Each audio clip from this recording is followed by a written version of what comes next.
महामारी की दूसरी लहर पर काबू पाने के लिए अप्रैल और मई में ज्यादातर राज्यों में लॉकडाउन के कारण 2021-22 की पहली यानी जून तिमाही में जीडीपी में 12% की गिरावट आ सकती है। उधर आरबीआई ने पहली तिमाही में अर्थव्यवस्था में 26.2% तेजी का अनुमान जताया है। कोरोना की तीसरी लहर के दौरान बच्चों में वयस्कों के मुकाबले कम खतरा होने की संभावना है। विश्व स्वास्थ्य संगठन और all India institute of medical science के ताज़ा सीरो प्रेवेलेंस सर्वे में इस बात का दावा किया है। कोरोना के खतरनाक वेरिएंट को देखते हुए तीसरी लहर की आशंका जताई जा रही है। हालांकि WHO और एम्स का नया अध्ययन थोड़ा राहत देने वाला है। नए सीरो सर्वे के मुताबिक SARS-CoV-2 सीरो पॉजिटिविटी दर बच्चों में वयस्कों की तुलना में ज्यादा है और इसलिए ऐसी संभावना नहीं है कि भविष्य में कोविड-19 का मौजूदा स्वरूप 2 साल और इससे अधिक उम्र के बच्चों को तुलनात्मक रूप से अधिक प्रभावित करेगा। कोरोना महामारी के खिलाफ लड़ाई के लिए इस वक्त दुनिया भर में वैक्सीन और दवाओं को लेकर रिसर्च जारी है। अब अमेरिका ने ऐलान किया है कि वो कोविड-19 की दवा के लिए $3.2 बिलियन यानी करीब 23,000 करोड़ रुपए फंड देगा। माना जा रहा है कि ये दवाएं इस साल के अंत तक बाजार में आ सकती हैं। महाराष्ट्र में 2 से 4 हफ्तों के अंदर कोरोना की तीसरी लहर आ सकती है। महाराष्ट्र के मुख्यमंत्री उद्धव ठाकरे की अध्यक्षता में कोरोना की तैयारियों को लेकर बनाई गई टास्क फोर्स के साथ एक बैठक हुई। इस बैठक में स्टेट टास्क फोर्स ने चेतावनी देते हुए कहा कि 2 से 4 हफ्ते के अंदर राज्य में कोरोना की तीसरी लहर आ सकती है। रहिए सावधान कहने का मकसद किसी को डराना नहीं है और ना कोई भय का माहौल बनाना है, लेकिन चेतावनी है कोरोना कमजोर हुआ है, खत्म नहीं हुआ है। आज हमारे शहर में मामले कम हो गए हैं, राज्य में कम हुए, देश में कम हुए, लेकिन अभी भी कोरोना संक्रमण हमारे आसपास ही मंडरा रहा है।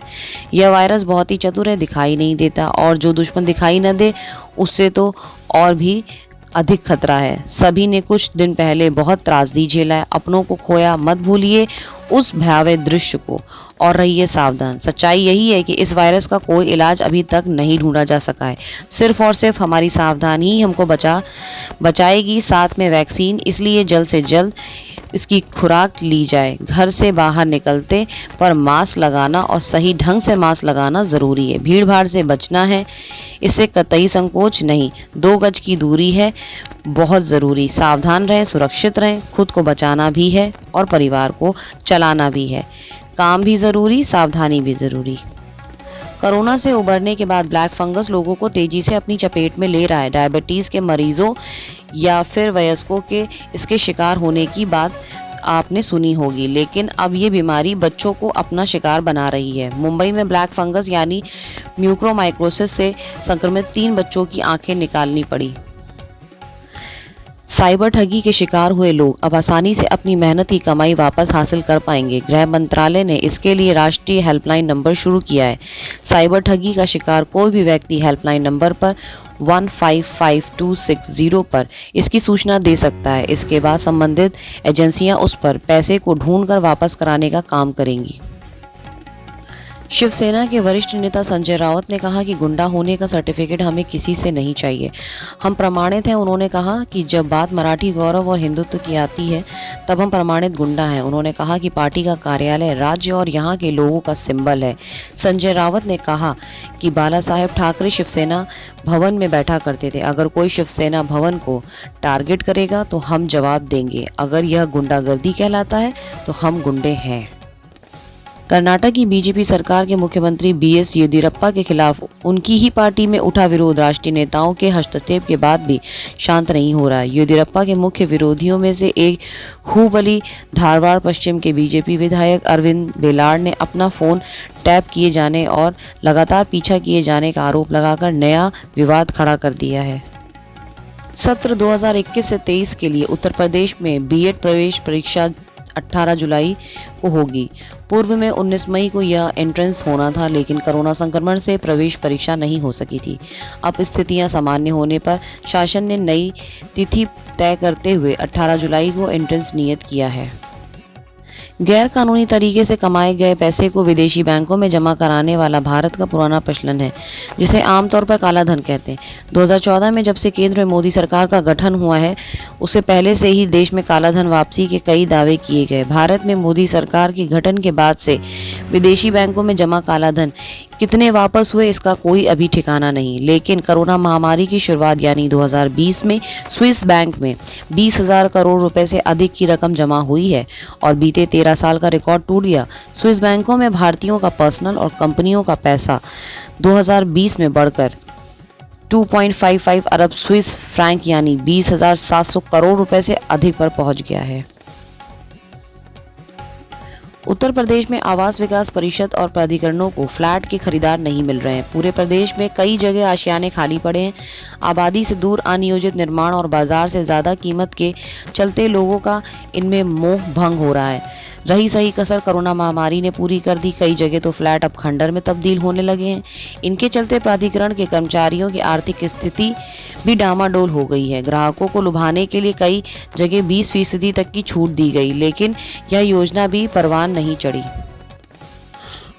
पंजाब कांग्रेस में नवजोत सिंह सिद्धू और मुख्यमंत्री कैप्टन अमरिंदर सिंह के बीच चल रही सियासी लड़ाई अब एक नए मोड़ पर आ गई है। अगले साल होने वाले विधानसभा चुनाव से पहले नवजोत सिंह सिद्धू के खिलाफ विरोधी गुट कैप्टन अमरिंदर सिंह के साथ आ गया। सिद्धू को रोकने के लिए कैप्टन अमरिंदर सिंह और प्रताप सिंह बासवा साथ एक मंच पर आने को तैयार हो गए। सूत्रों के अनुसार कांग्रेस के वरिष्ठ नेताओं का कहना है कि दूसरी पार्टी में रह चुके नवजोत सिंह सिद्धू को इतनी तरजीह देना ठीक नहीं है। सिद्धू को लेकर आलाकमान के मन में सॉफ्ट कॉर्नर को देखते हुए कैप्टन अमरिंदर सिंह के साथ विभिन्न गुट आ गए हैं। प्रताप सिंह बासवा और कैप्टन अमरिंदर सिंह के हाथ मिलाया। माना जा रहा है कि सिद्धू को पंजाब में हावी होने से रोकने के लिए धुर विरोधी दोनों नेता एक मंच पर आने के लिए तैयार हैं। अब तक उत्तर प्रदेश में 2 करोड़ से अधिक लोगों को कोरोना वैक्सीन की प्रथम डोज दी जा चुकी है। इसी प्रकार 18 से 44 वर्ष आयु वर्ग के युवाओं को भी अब तक कोरोना वैक्सीन की 50 लाख से अधिक प्रथम डोज दी जा चुकी है। उत्तर प्रदेश में कोरोना वैक्सीनेशन का कार्य बेहतर और प्रभावी ढंग से चल रहा है। 21 जून 2021 से केंद्र सरकार द्वारा 18 से 44 वर्ष आयु वर्ग के लिए भी निःशुल्क कोविड वैक्सीन उपलब्ध कराई जाएगी। उत्तर प्रदेश में मेडिकल ऑक्सीजन की पर्याप्त उपलब्धता है। बीते 24 घंटों में 338 मीट्रिक टन ऑक्सीजन की आपूर्ति की गई। अस्पतालों, मेडिकल कॉलेजों तथा रिफिलर्स के पास 0.5 दिन से अधिक के बैकअप के साथ ऑक्सीजन उपलब्ध है। उत्तर प्रदेश में कोविड बेड्स की संख्या में लगातार बढ़ोतरी हो रही है। विगत दिवस प्रदेश के विभिन्न मेडिकल कॉलेजों में 75 कोविड बेड्स की वृद्धि हुई है। इसमें 50 आइसोलेशन बेड्स एवं 25 आईसीयू बेड शामिल हैं। आवश्यकतानुसार मानव संसाधन में भी वृद्धि की जा रही है। पीडियाट्रिक आईसीयू तथा नियोनेटल आईसीयू का निर्माण कार्य युद्ध स्तर पर चल रहा है। इसकी नियमित समीक्षा भी की जा रही है। मरीजों एवं एम्बुलेंस आदि की आसान एवं बाधारहित पहुंच सुनिश्चित करने के लिए सामुदायिक एवं प्राथमिक स्वास्थ्य केंद्रों के संपर्क मार्गों का सुदृढ़ीकरण किया जाए। सीएम योगी आदित्यनाथ। उत्तर प्रदेश में ब्लैक फंगस से संक्रमित मरीजों के उपचार के लिए केंद्र सरकार द्वारा उपलब्ध कराई गई दवाएं यथाशीघ्र सुलभ कराई जा रही हैं। साथ ही विशेषज्ञों के परामर्श के अनुसार वैकल्पिक दवाओं की भी व्यवस्था कर उपलब्ध कराया जा रहा है। केंद्रीय सड़क परिवहन मंत्री नितिन गडकरी ने कहा कि उनका लक्ष्य 2024 तक सड़क दुर्घटनाओं की संख्या और इससे होने वाली मौतों को 50% तक कम करना है। उन्होंने कहा इसके साथ ही सड़कों की गुणवत्ता सुधारने के भी प्रयास किए जा रहे हैं। उन्होंने बताया कि लगभग 50% सड़क दुर्घटनाएं सड़क इंजीनियरिंग समस्याओं के कारण होती हैं। पश्चिम बंगाल की मुख्यमंत्री ममता बनर्जी ने टिफ्ट को नियंत्रित करने की भाजपा नीति केंद्र सरकार की कोशिश की निंदा की। उन्होंने दावा किया कि केंद्र माइक्रोब्लॉगिंग साइट को प्रभावित करने में असफल होने के बाद अब उस पर दबाव बनाने का प्रयास कर रहा है। तपस्वी छावनी अयोध्या के महंत परमहंस दास ने आम आदमी पार्टी और समाजवादी पार्टी पर एक बड़ा आरोप लगाया है। उनका कहना है कि उन्हें राम मंदिर ट्रस्ट और बीजेपी का विरोध करने के लिए 2 करोड़ का ऑफर दिया जा रहा है।